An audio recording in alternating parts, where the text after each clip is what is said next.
Méditation de la communauté des disciples du Christ vivant en ce lundi de la première semaine de Carême, année liturgique B. Évangile de Jésus-Christ selon saint Matthieu, au chapitre 25, les versets 31 à 46. En ce temps-là, Jésus disait à ses disciples: « Quand le Fils de l'homme viendra dans sa gloire et tous les anges avec lui, alors il siégera sur son trône de gloire. Toutes les nations seront rassemblées devant lui. Il séparera les hommes les uns des autres, comme le berger sépare les brebis des boucs. Il placera les brebis à sa droite et les boucs à gauche. Alors le roi dira à ceux qui seront à sa droite: « Venez, les bénis de mon Père, recevez en héritage le royaume préparé pour vous depuis la fondation du monde. Car j'avais faim, et vous m'avez donné à manger.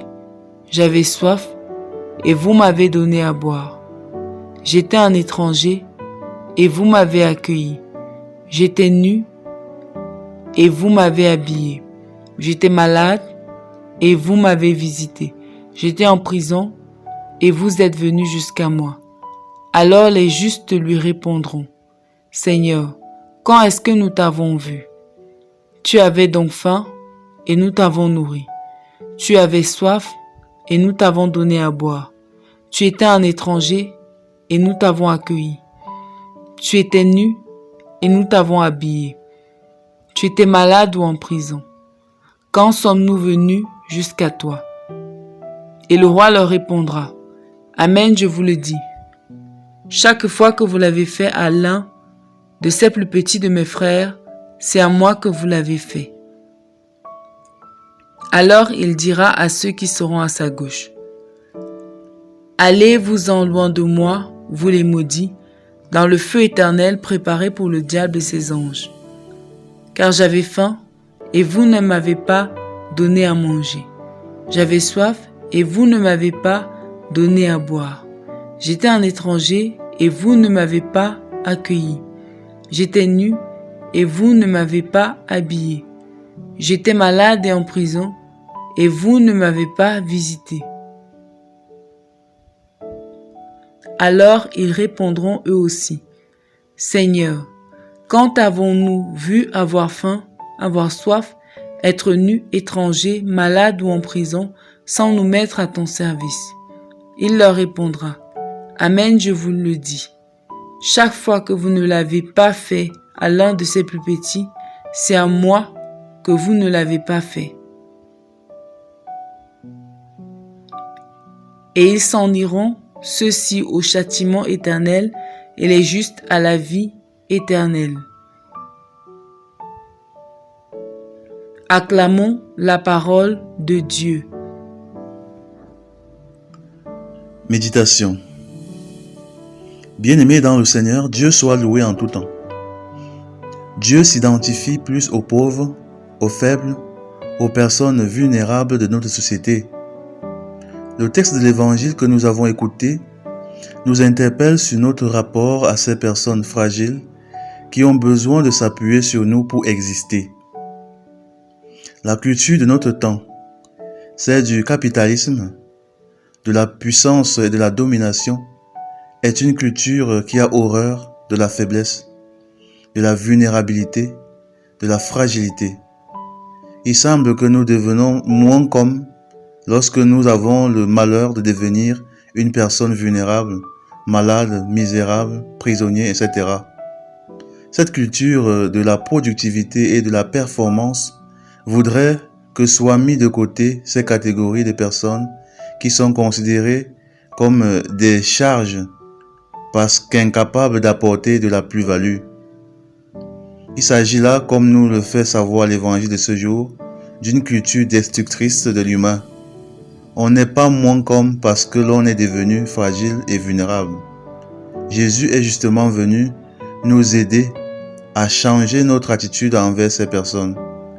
Il est venu nous montrer que le vulnérable est même celui qui mérite le plus d'amour et de considération, parce qu'il en a le plus besoin. Jésus est venu surtout relever le faible et ses disciples véritables doivent prioritairement, à l'exemple de leur maître, se mettre du côté des faibles, ceux-là qui sont en situation de vulnérabilité. Oui, servir le pauvre et le vulnérable est d'autant plus important qu'il en va de notre salut éternel. L'amour pour les plus faibles touche directement Dieu. Le chemin le plus court pour parvenir au ciel, semble-t-il, est celle de l'amour et du service préférentiel des personnes vulnérables.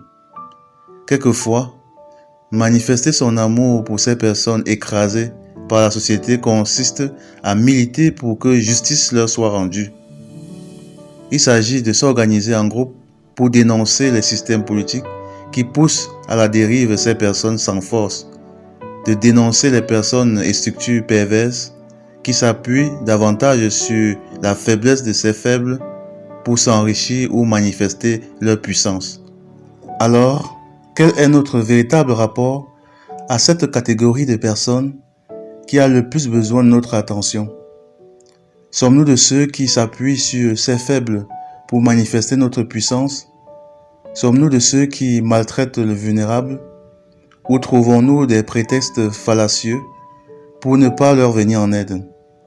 Sommes-nous de ceux qui, pour justifier leur manque d'amour et leur égoïsme, affirment que ces personnes sont responsables de leur situation? D'aucuns font des déclarations de ce genre. Le déo est mauvais, on ne sait pas qui est qui. C'est peut-être vrai en partie, mais Dieu ne nous a assigné qu'une seule tâche, celle d'aimer et de servir les autres sans aucune discrimination. C'est sur l'amour que nous aurons pour les autres et surtout pour les plus vulnérables que nous serons jugés. Ce temps de carême est un moment favorable pour corriger notre attitude envers ceux qui souffrent à travers la pratique de l'aumône, du partage, de la charité. Prions. Père éternel, rends-nous charitables afin que nous sachions prendre soin de nos frères et sœurs humains les plus vulnérables. Par Jésus le Christ notre Seigneur. Amen. Intercession.